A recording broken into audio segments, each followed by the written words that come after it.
All right, so getting started with Chapter 2, the Cybersecurity Cube. So today, like I had mentioned before, these are going to be our foundational concepts. We're going to talk about the CIA TRIAD.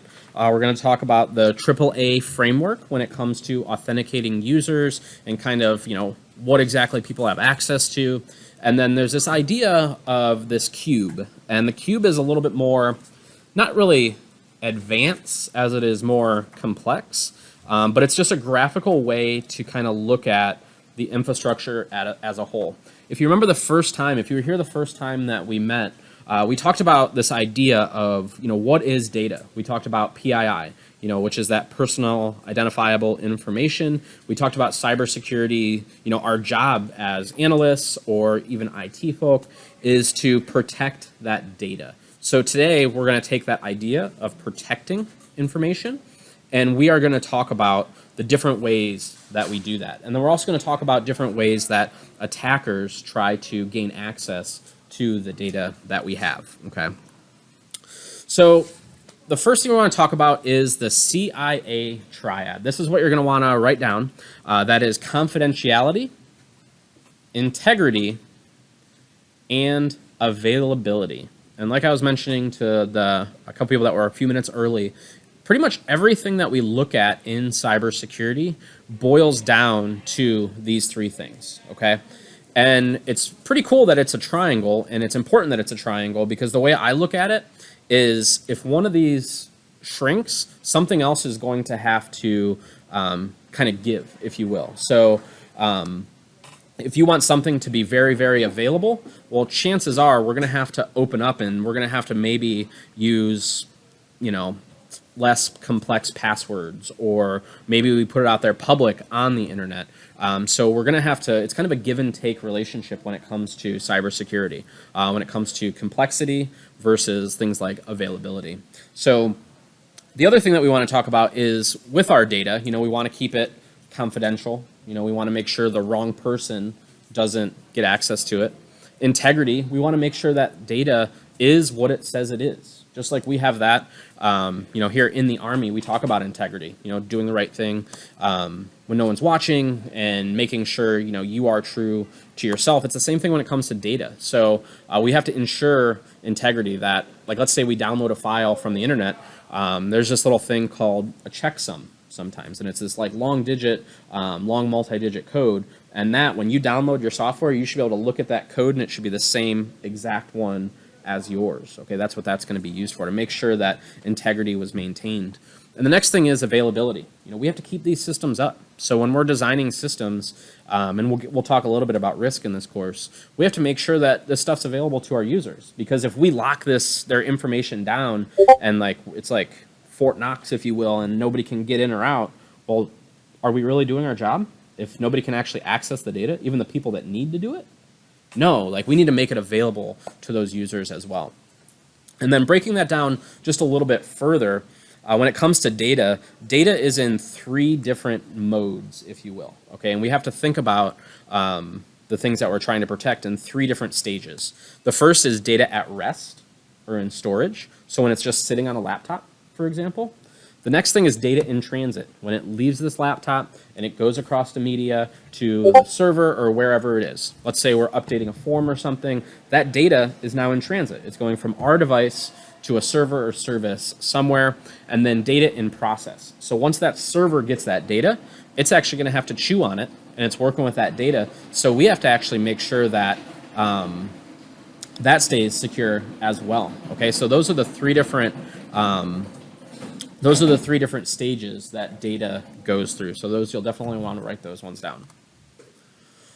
So this is the cube that I was telling you about, okay? So we have at the face of this cube, we have confidentiality, integrity, and availability. So just like a Rubik's Cube, we have the whole face is what we just talked about, okay? Now the other face of the cube up top are the states that the data is in. Right? It's processing, storage, and transmission. Okay, so that's along the top. Okay, so does that make sense? We're going to go into confidentiality, integrity, and availability. That's okay that you don't understand that right now. But understanding processing, storage, and transmission. Do we understand those three different stages that data goes through? Good.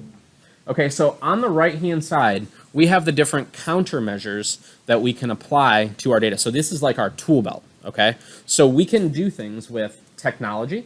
So we can put firewalls in place. We can put encryption in place. If you were in software already, you talked about, like, we created that encrypted folder. They might not have talked exactly what that folder was for, but it's an encrypted folder that if something happens, that data can't be, it can't be leaked out.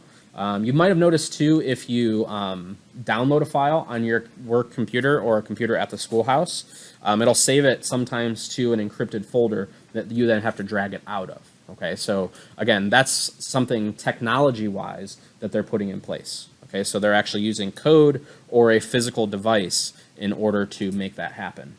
So our next layer down then is policies and practice. Okay, this is where, if you've ever heard of the term acceptable use policy. If you are in school and you used a computer at school, not necessarily a schoolhouse, but K-12 or college or anything like that, chances are you've signed an acceptable use policy that said, hey, this is our computer, you should only be doing things that have to do with your job here. You shouldn't be looking up bad things, you shouldn't be going on social media. We do one of those at the schoolhouse as well. So that's something where a policy would be put in place. The same thing is true for like building visits. Like we have a policy here that we have lights out, right? And nobody goes outside the building after we scan in. That's a policy paired with technology in that we're like scanning in. And then finally people, where people are enforcing that policy in order to make sure that the security of the building is maintained and nobody leaves.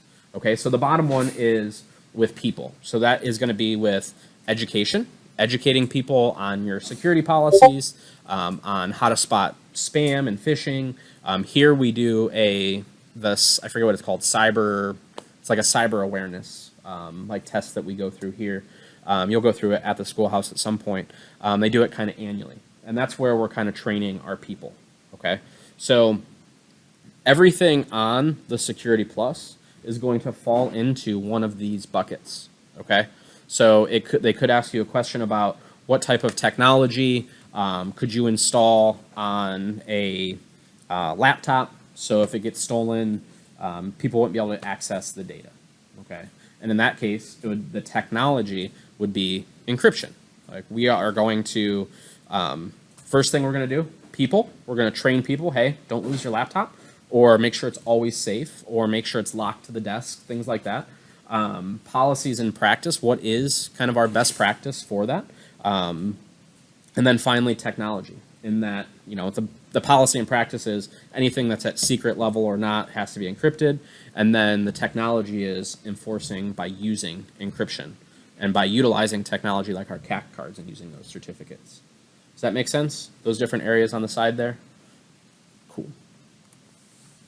So the CIA triad. So let's first start off with confidentiality. In your words, like if you think something is confidential, what do you think of?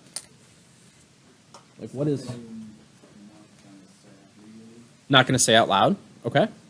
Not going to disclose, right? You're not going to disclose, the keyword there is to unauthorized people, right? So if you are working on an investigation, let's say, and you're going through and you're looking at all the different files, it's this idea that you're not going to go home and tell anybody about it because that's confidential information and should be treated as such, okay? We want to make sure that that data stays that way. Like our job is to make sure that we use those things on the side of the cube to make sure that that conversation only happens between the right people. So a couple things that you're going to, some of the keywords that when you see on the test, you automatically think of confidentiality, authentication and access control, as well as encryption. I guarantee you right now there's going to be a question about what type of technology is used for confidentiality, and one for integrity, and one for availability. I will 100% promise you that. So there's these little kind of buzzwords that you'll kind of learn as you're studying for the Security Plus that will make those questions super easy. Another thing that's really difficult that I found over my career is making sure, or the thing that I spent most of my time on is making sure that the right people are in the right groups, especially if it's a larger organization, If you've been in software, you create users and groups and stuff like that. As a 25 Bravo, from what I've gathered, you're going to be doing a lot of that. When people come in to the installation, you're going to be adding user accounts, you're going to be taking them away. You're helping to ensure confidentiality to make sure that the right person has the right permissions to access data. Because I've taken over networks before where I showed up and like this lady left finance like 5 years ago, and now she's in a totally different department in like sales, but she still has access to all that financial data. And that's a pretty big risk because, again, what is one of the largest threats to the largest type of threats? Are they insider or? That's right. Exactly. So insider. So if she's having a bad day, someone pisses her off and she leaves, she now has access to all that financial data still. So maintaining confidentiality makes sure that the right person has the right access to the right information. Okay. I've seen a lot of lazy IT people that will just give everybody access to everything just because their job's easier, because then they could just start at this, this higher chain and say, yep, you can have access to everything, instead of kind of getting meticulous into what they have access to. And if you want to, if you want to lab this, if you want to try messing with any of this stuff, let me know. The easiest way is to just do like setting up users and groups on your computer, and then you can play with the permissions, which you do a lot of in security. In software. So again, if you want to play with any of this or you want to have a conversation offline, just let me know. So I want to talk a little bit now about that AAA framework, and that is authentication, authorization, and accounting. And so this is where we are going to control access to that confidential information, okay? So authentication. Authentication is I am who I say I am, okay? That's our end goal with all of this. So the first part is, who am I? That's the first conversation that we're going to have, okay? So picture you walk up to a gate, we're in medieval times, they slide that little window open, who goes there? I'm going to provide you with my name, okay? So that is authentication. So I'm proving my ID or my name with something like a username or an ID, okay? The next step is to determine what exactly you have access to, okay? So we've gone through this authentication, we've given you our username and password, maybe it's multi-factor authentication, which we're gonna talk about in a minute. From there, we move on to authorization. Now, okay, we decided, yes, you are supposed to come in, but you're only here to, maybe you are the toilet cleaner. Well, you only need access to the bathrooms, right? You don't need access to the vault because you're not there to clean the vault. You're there to clean the bathrooms. So with that, with authorization, we're going to say you only have access to these certain areas, okay? So our level of access as trainees, like we don't have access to the same stuff that the teachers have to, or the sergeant major has access to, right? We only have access to the things that we need to do our job, okay? From there, after that, we are going to move on to accounting. With accounting, this is kind of you'll see it sometimes called auditing as well. Depends on the textbook that you look at. But this is where we are kind of keeping track, just like a checkbook, of who goes in and who goes out. And then you can actually trigger off of that, and you can find security issues. So if you see failed login, failed login, failed login, positive login, you might be like, like this person tried 9 times and then they got in. So is this a person, or is this someone just trying to like brute force a password? Okay. And having done this, I will tell you right now, if you get out to like your job and your career and they have more lax password policies and you don't have your CAC, the most common password is the season that it is and the year, because most default password policies are like 90 days. And people just think, oh, what season are we in? Okay, what year is it? Boom. You'd be amazed, and you go online and just type in like bad passwords, and you see all these penetration testers that are like, yep, I made $75,000 by guessing this password, and I had access to the whole domain. So again, make sure that you have good password practices like in your own personal life. I definitely recommend doing passphrases. So for example, This isn't one of mine. But my son's name is Maxwell, so I want something that'll be easy for me to remember and faster to type. So Maxwell and Ashley are awesome, number 1, number sign 1. Okay, so I just made this long password.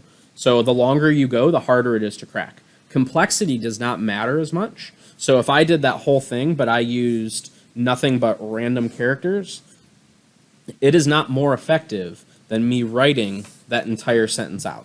So if you can find that quick passphrase, you're going to get this really long password that's harder for them to brute force. If it's 9 characters and it's super, super random, it's still a hell of a lot weaker. So I've moved over to doing passphrases because they're just easier to remember. And they're easy to increment, and again, they're super long. And ever since I started doing that, I don't show up on any of the attacks that are out there. And a cool website that you can look at to see if your username and password have been hacked, it's have I been pwned? So I'll pull it up real quick. How do you keep track of all your passwords? I use Microsoft Edge because Google Chrome pissed me off a while ago. And it has a built-in password manager. So I use that because that all gets encrypted. I used to use an application called 1Password, and it would store everything on an encrypted drive, like on the operating system. But I use the built-in one. The Apple one is really good. So if you're an iPhone user, it's super secure. But those are the ones. I'll use the built-in browser ones. What's the one on iPhone? Safari. It's called Keychain, is what it's called, the underlying technology. But it's in Safari. It'll just automatically save it. So if you want to see, so I'll bring up an email address that I know has been in data leaks. So you can put in your email, and then it's going to say, oh no, it's been in 30 data breaches and found no pastes. Not really sure what paste is. That's a new word for me. So it's been in at least 30 data breaches, this email has, okay? So then I'll use a weak password. So, let me do password. So this is like a really old password that I use with like no numbers or digits or anything. Let's see if this one. 26 times that password has been shown up.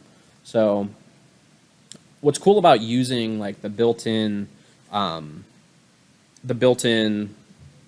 one for like Chrome and Edge, and Safari does it too. It'll actually use these databases to see if any of your passwords have been in any data breaches, and it'll tell you to update them. So you don't have to like constantly go over here and click, because it's kind of sketchy. Like I don't come in here and put like my passphrase in here just because I'm opening myself up to another vulnerability. Like what if this website gets attacked? You know what I mean? Like, and I put mine in just to verify. And I'm sure they've done stuff behind the scenes, but like emails and stuff, emails are so common that like I don't mind putting my email in there. But I would just do the email. I don't know that I would necessarily put like a brand new fresh password in there. If you want to check your old ones and you know that you're going to change them, absolutely, I would put them in there for sure. All right. Okay, so if we look at this, if it'll let me zoom, I don't know if it will or not. So if we look at this diagram that we have over here, this has to do with authentication, okay? And that is something called multi-factor authentication. And this is something that, or it's also called dual-factor authentication. And this is something that I've noticed students have confused. They're like, okay, well, I have a password and then I have a PIN. I have multi-factor authentication. You do not, okay? Multi-factor is when it is 2 different things. Okay, so we have multi-factor authentication, and that we have something that we have physically, we can touch it with our CAC cards, and then we have a PIN, which is something we know, okay? So that's what makes it multi-factor. If I had 2 smart cards, it's not multi-factor. If I had 2 PINs, it wouldn't be multi-factor. It's not a quantity thing. It's a matter of different things. You'll also see geolocation used. So if you've ever gotten the email, especially, or like your bank, if you've ever traveled, that's like the shittiest multi-factor authentication when your card gets turned off on vacation. But they're like, hey, this isn't right. Like this transaction just showed up in a totally different area. What's going on? Okay, and this happened to me the other day because I might have been remoted in playing a game at home in free time during class. So I logged into that account on my home computer because I was remotely connected at the schoolhouse, and I was playing the night before while I was here, so my account got shut down. It was like, hey, there's no way that you could physically go from there to there overnight and so they made me change my password like instantly. So geolocation is another one too. And there's a lot of just default policies that you can do when it comes to data and security. Like you don't want anything, like if you're a small business, you shouldn't have people that are like logging in outside the state. And you can put a policy in place that if you are traveling outside the state for work or vacation and you're going to work, whatever, just put in a request and then we can allow you to log in, from a different geolocation, depending on the level of data kind of that you're working with. But does that make sense? The difference between like the differences, like that it's not just two of the same thing? Makes sense? Awesome. Okay, so confidentiality, there are a bunch of privacy acts that dictate this. You might get a question about one of these on the Security Plus, but this is like super low-hanging fruit. Like they don't really care that you know the actual law, but you should know like what FERPA is. You should know HIPAA as far as like the Health Information Protection Act. You should at least like look at some of the ones that are on the right-hand side to at least understand like what is protected, because these all came from our citizens' information getting out there. And then laws were put in place that are now forcing in different institutions to be more secure. And we're even seeing this on the K-12 level. So earlier, towards the end of last week, I was going through with one of my clients and setting up multi-factor authentication because that's now required for us in the state of Ohio to get cyber insurance. So these laws are going through to make sure that we are becoming more secure. And this is like a small, like 100 student school. So again, very, very small school, and they're enforcing this to happen. So you should know about all these different ones. Another one I want to bring your awareness to is this PCI DSS, and that has to do with credit cards. So that probably will be a question, or that is a question that I've seen on some test prep software, is knowing that PCI has to do with credit cards. So at the school district that I work at, we have a student-ran cafe, and they have a traditional credit card machine in there. And that has to be, like every year, the tech director has to go through, and basically it's like a checklist of all the things you have to do. Like it has to be on its own network. It's easier a lot of times just to do a phone line. You have to say, list who has access to this machine. You have to ensure that, it's kind of safe and secure. So PCI is definitely another one that you'll have to know about. So HIPAA, FERPA, PCI, and Freedom of Information Act are probably the ones that I would say are most important. Integrity. So integrity has to do with, like I said, the data is what it says it is. Okay, so this is that kind of man-in-the-middle attack that we talked about last time. So we're sitting at Starbucks, someone logs into their bank, and they get our fake bank login page. That's integrity. So when you see man-in-the-middle, you should instantly think integrity on the test, okay? Because the information is not, we're trying to fool them. It's not what it says it is, okay? So some of the keywords here that you're going to want to look for, man-in-the-middle is a big one, but also hashing. Hashing is the idea that when you are downloading a file, so let me just jump on to Ubuntu download. So when you're downloading files, and you don't see this on every website, to be honest, I never really looked at this in my career when I was downloading files like this, but hashing is the idea. Let me see if it'll just show me. Gotten way too commercialized.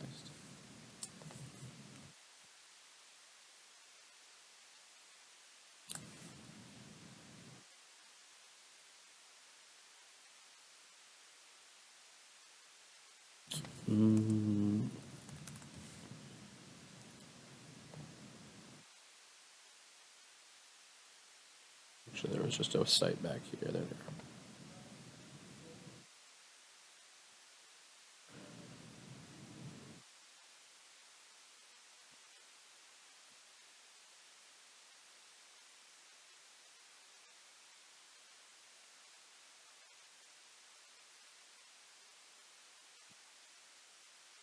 Okay, so MD5 sums.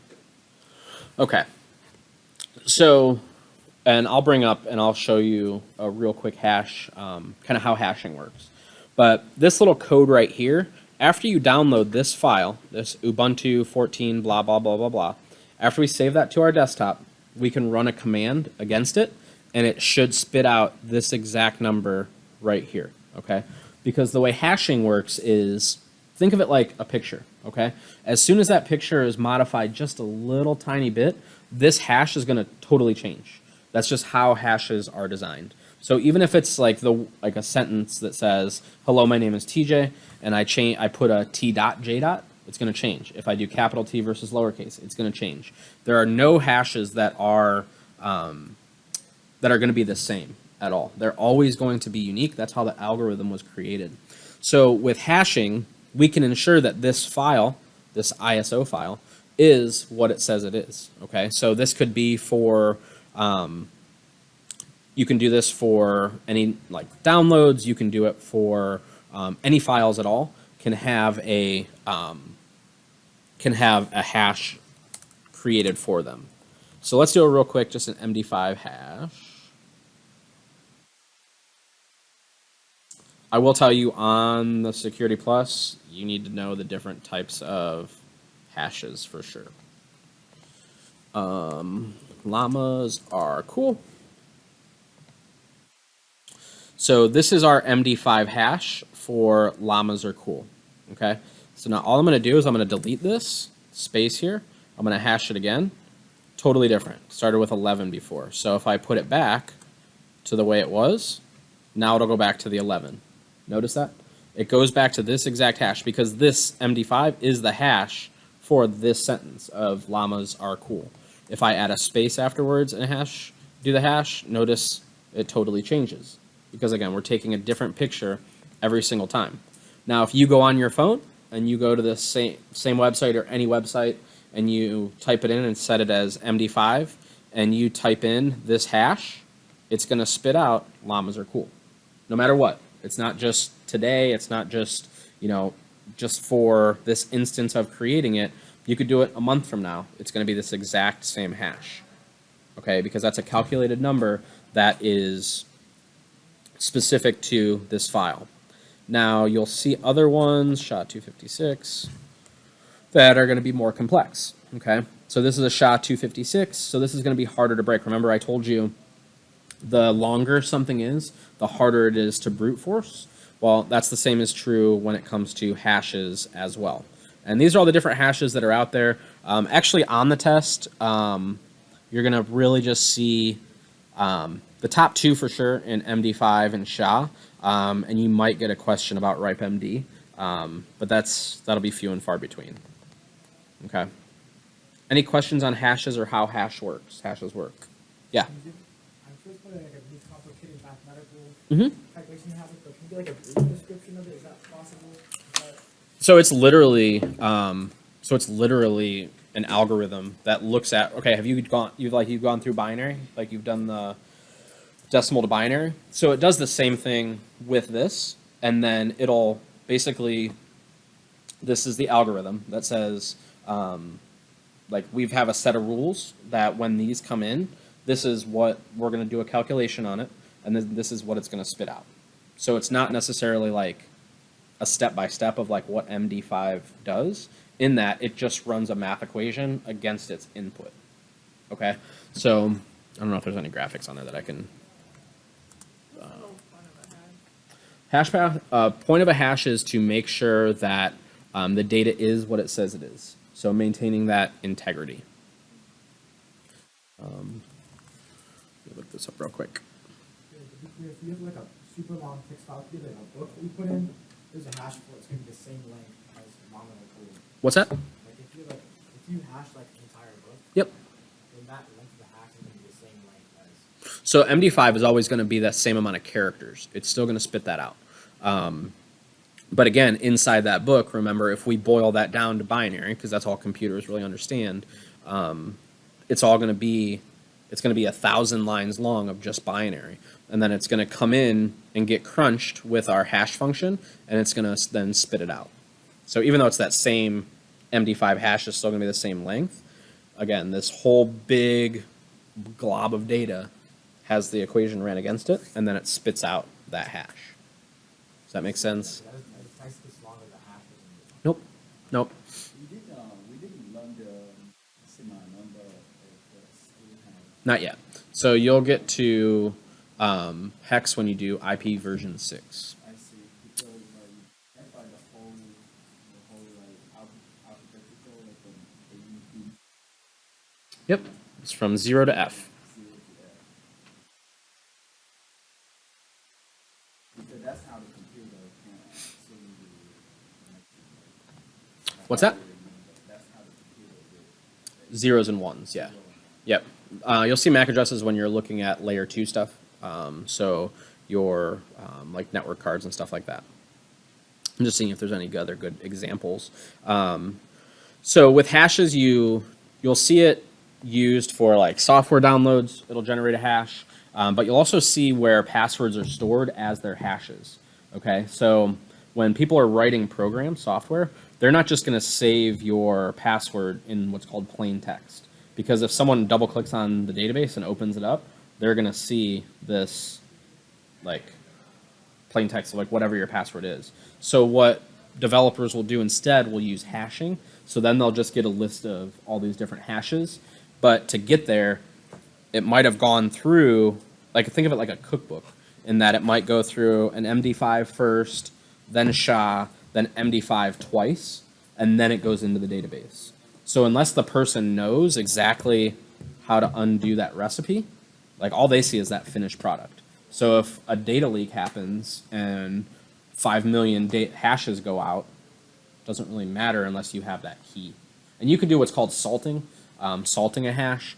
And what that is adding the kind of that layer of complexity, in that you'll have like a salt key that is then applied to that algorithm to make it more complex. But again, at this point, I just want you to think of integrity equals hashing. And hashing ensures that that data is what it says it is. Or it's just like that person is who they say they are. So Yep. Is that how the hacker they know your password by using techniques?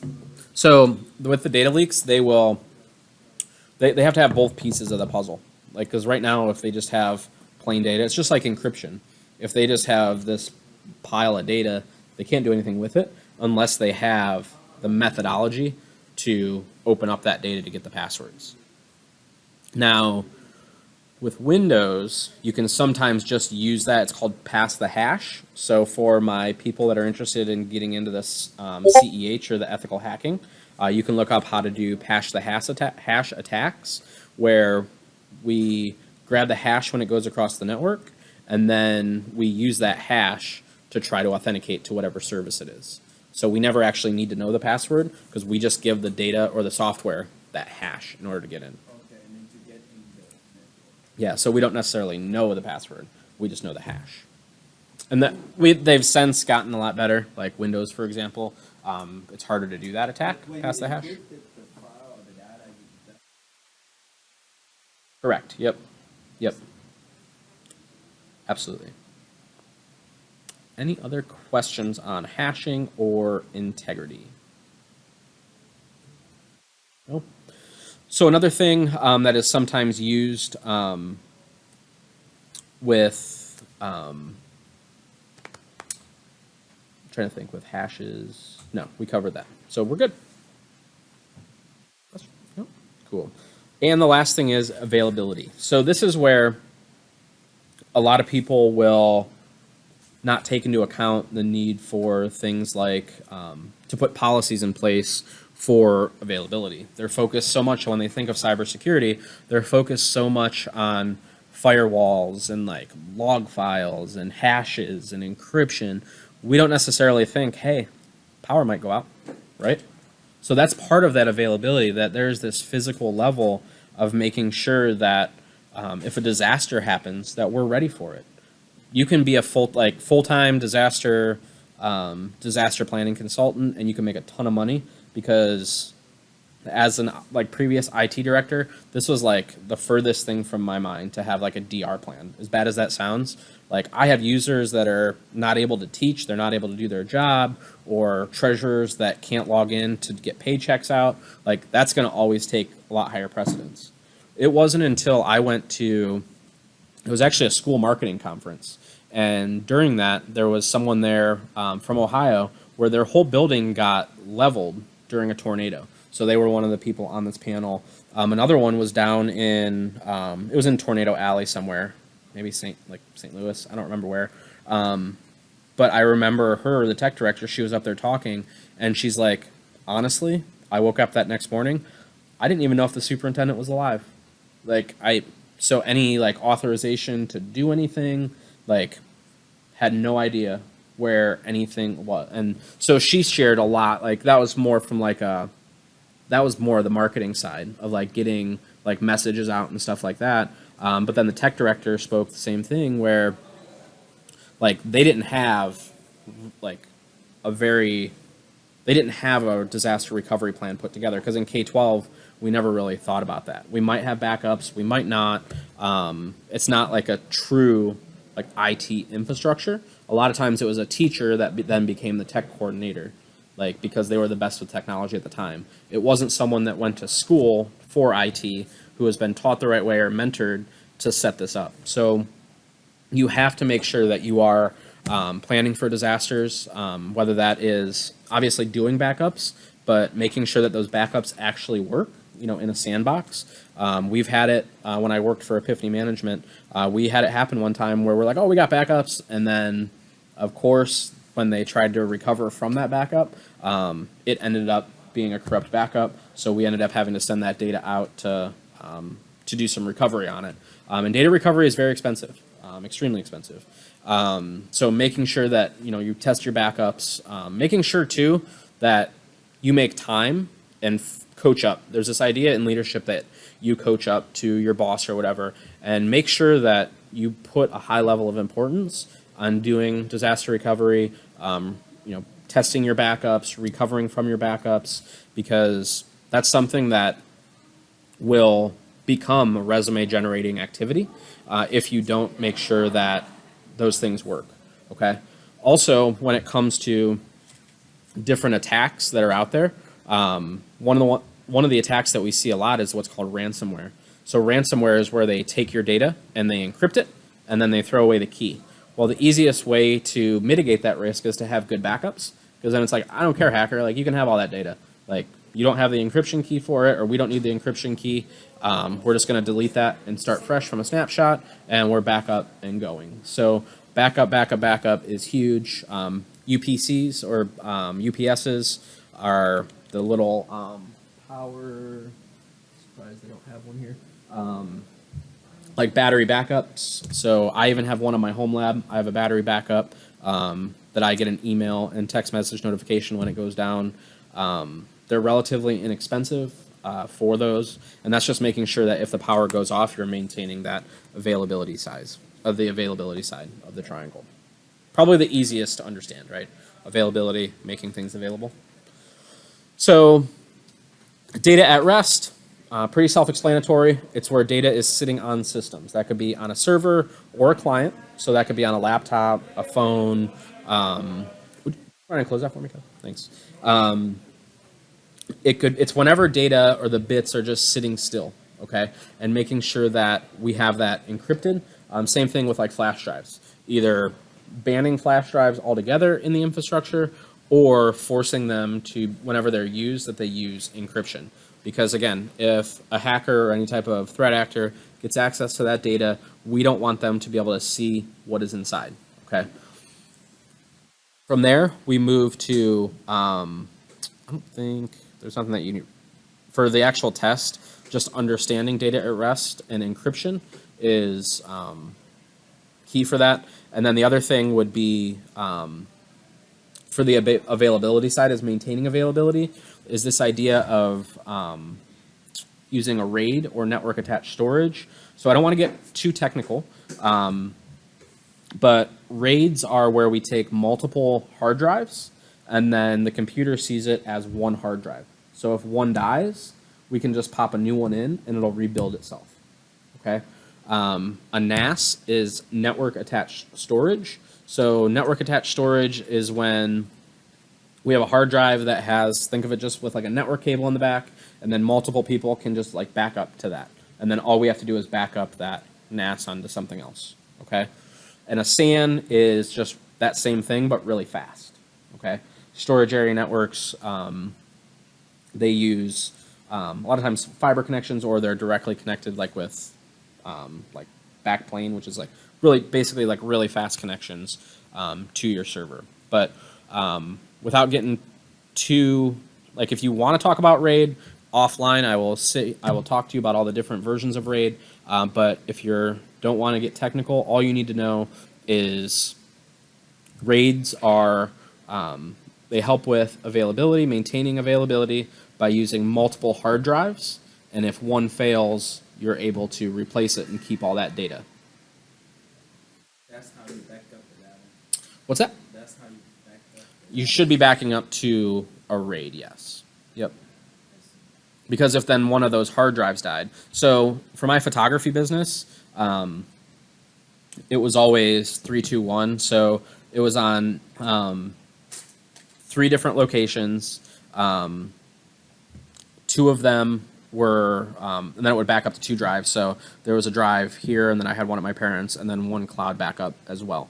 And that was all 100% automated. Like, I didn't actually have to like copy it and everything. So I actually did have a RAID go down one time with Drobo, which is more of a prosumer level like contraption. And you literally, like, the little blinking light was orange. So I popped the cover off, took the drive out, put a new one in, came back about a day later, and it had rewritten all the data that was on that drive. Because remember, at the end of the day, it's all zeros and ones. It doesn't care what it is, whether it's a picture, music, movie, whatever it is. To the computer, it's only zeros and ones. So the algorithm that uses different drives, it's able to say, okay, let's say A, B, and C. Okay, I'm going to write this file across A, B, C, A, B, C. And it uses an algorithm where if I have A and C, I can infer what was in B by using what's called striping. And it could then rebuild that drive from the top down. So it's really cool technology. If you're really bored and really geeky, Linus Tech Tips has some really good videos on RAIDs and how all the different RAIDs work. So, quick question. Yep. So what I understand is when cyber attack is one of the common attack in the U.S., it's happening in United Yep. States. So just like you said, the only way you need to have some data backup. So Yes. if that easy like that, why so many attacks? So you have to remember that we hear, like, you're going to hear about the attacks all the time. You don't always hear about the remediation on how, like, they were able to remediate. Like, they have to get the word out that, like, we were attacked, we need time to fix this. So you'll hear, like, for the bigger data breaches, or something was hit, like healthcare systems and stuff that were hit with these ransomware, they have to get the news out there because it pretty much stops business because they don't have access to this. And they have to stop the business in order for it to stop spreading. So a lot of times, from a PR perspective, like, you need to get the news out there for customers to realize, like, hey, we're working on this. Like, stop calling us. Like, we know there's a problem. We know nobody's at work. Like, we get it. Like, we need this to stop. So a lot of times you'll hear about it. And then sometimes you'll hear that they weren't able to get data back or they had to pay the ransom. I think I told you guys before, I was sitting on a panel where electric provider had to literally go pay Bitcoin to get his data back because, you know, something, I think it was something didn't work with the backup, or maybe they didn't back up that system. Something that people don't pay. Probably don't pay attention, or it's not that level of priority. Like, as far as like backups is not high enough, Because I know when it's come to or testing. They don't test their backups is another one. kind of like when it's come to cyber, it's like when you want to buy car insurance, you don't really want to buy like the phone calls until you get hit, until you buy a new car and then you get hit. Yep. And then you learn your lesson. Yep. It's the same thing with cyber, where a lot of them And it is getting, like, I will say, I think we're going to see it get a lot better because of this whole cyber insurance that's going on right now. Like, it's going to cost, like, you have to put priority on it. And what cyber insurance companies are doing is forcing businesses that they're insuring, because they're losing money when they have to pay these ransoms and stuff like that, right? So in true insurance company fashion, it's like you can either do this to, I mean, insurance is, again, a bunch of big data that is calculated to spit out a fee. Like, that's all it is. It's data centers that are full of just calculating, like they get all this data about crashes and whatnot, and that's how they determine your fee. It's the same thing for cyber insurance. So if you do these 10 things, multi-factor authentication, test your backups, then we're going to give you cyber insurance for $100. If you don't do these things, it's going to be $10,000. What would you rather do? Like, so that's literally what we're being given is these are the differences. Yeah. Cyber insurance is almost, I mean, you have to have it anymore. Yeah, so your treasurer, your financial person will come to you and say, hey, our insurance company just called, we have to do these 10 things, you have till Monday. And then that's when they contact people like you to set the date. Correct. Mm-hmm. Yep. So, and like I'm in a group too of like a bunch of area schools, so like we're all solving this problem together, like, hey, what did you find? This is what I'm using. We kind of work together. So you work with a lot of insurance companies? Yeah, so I mean, I work with, like, for my clients is all. Like, I don't work with a lot of insurance companies, but for my clients I do. Like, so I know what they want done, because they're not all the same either. They don't have the same requirements. Okay, data in transit, we're getting towards the end here.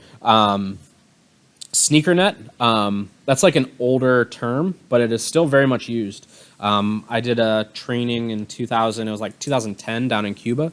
And if you know anything about Cuba, they're not a fan of democracy. So therefore, they are not a fan of their citizens having open access to internet.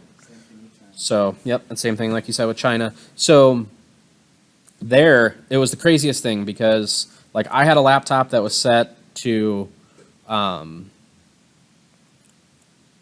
so I was sent by, actually a U.S. government agency sent me to teach technology and not necessarily like promote democracy, but be like, hey, democracy is really cool. Like, I'm a big fan of it in the U.S. So they sent us down to Cuba to do technology training, and I was 19 probably at the time, 20, and my best friend who works at Microsoft is the one that got us this gig, and at the last minute we kind of freaked ourselves out, and I ended up leaving the laptop that I had with like all of my images and like everything I needed to teach, and only took my iPad in. Because like we didn't even have visas or anything. We had to fly through Canada, like no direct flights. Looking back, like it was probably a really dumb idea. And like we didn't even know who was picking us up. Now you remember like 2010, it wasn't like video chat was like a common thing even. So we get down there and I'm like, man, I really wish that I had this software. And the next day they handed me a flash drive. They're like, here you go. I'm like, how did you do that? He's like, I have a friend that has a friend who has a government job, and I had messaged him to download that, and then he put it on a flash drive, and I met up with him last night, and so that way you can have it for your class today. I was like, holy crap. Like, SneakerNet is still like a legit thing where they're sneaking information in and out, you know, through the firewall, if you will, in order to do that. Like, they won't let, like, people like Cuban citizens aren't allowed to go to the hotels. And even then, like, for me to go to the hotel, like, you're paying, like, I think it was like $12 for a half hour of dial-up access is what it was back then. So like I needed like 600 megabyte files. So it would have been like a 6-hour download at that speed. So like there was no way I could even, like, as a non-Cuban citizen, download it. But they have this kind of underground where they're able to music, news, movies, where they kind of are very much like everything's on flash drives, and they're just passing these flash drives around.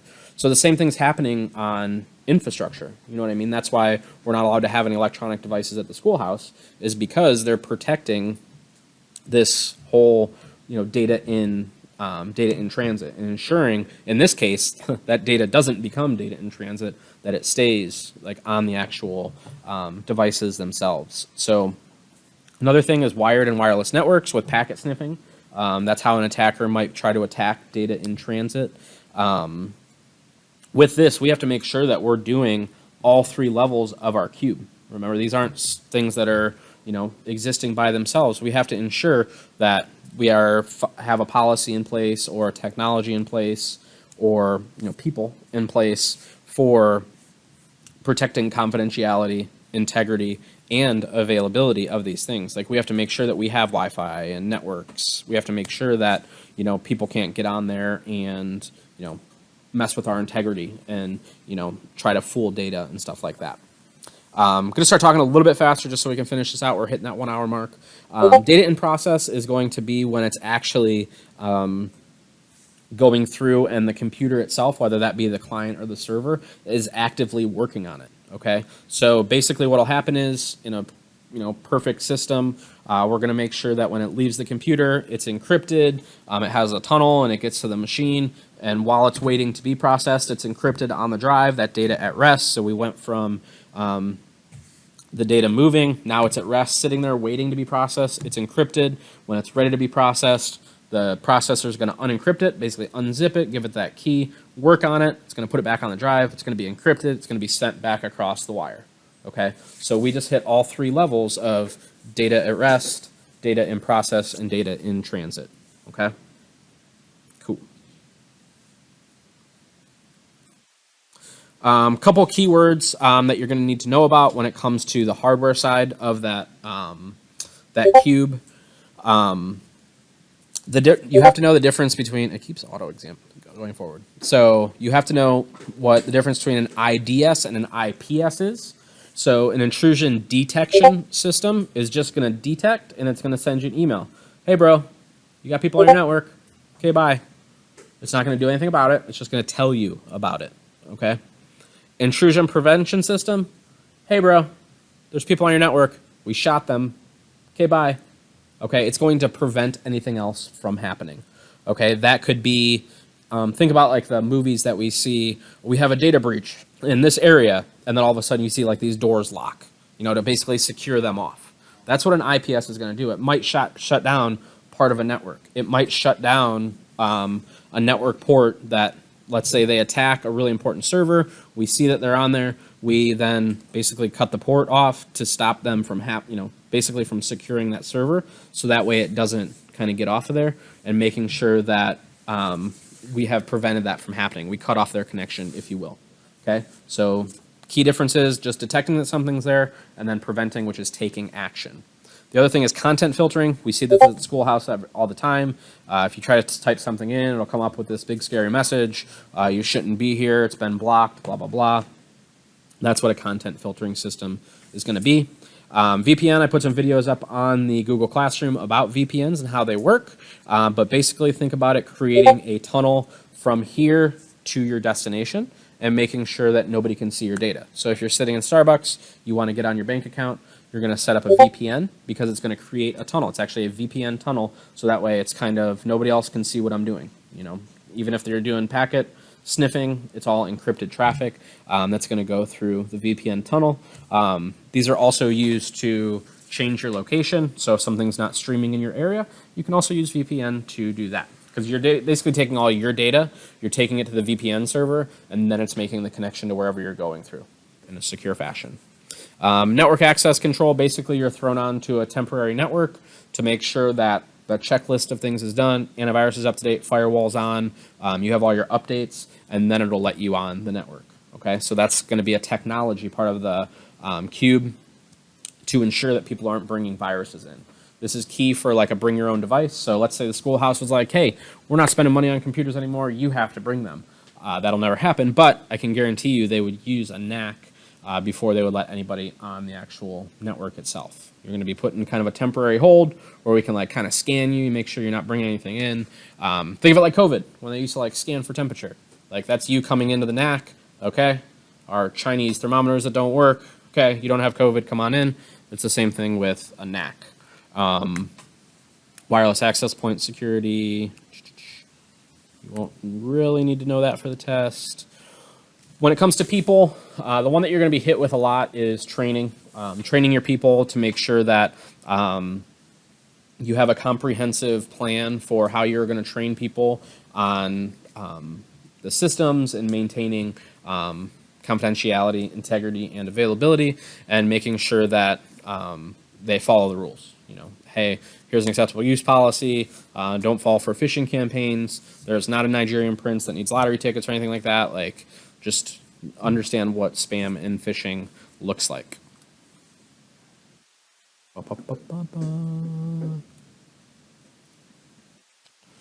Won't need to know the ISO model.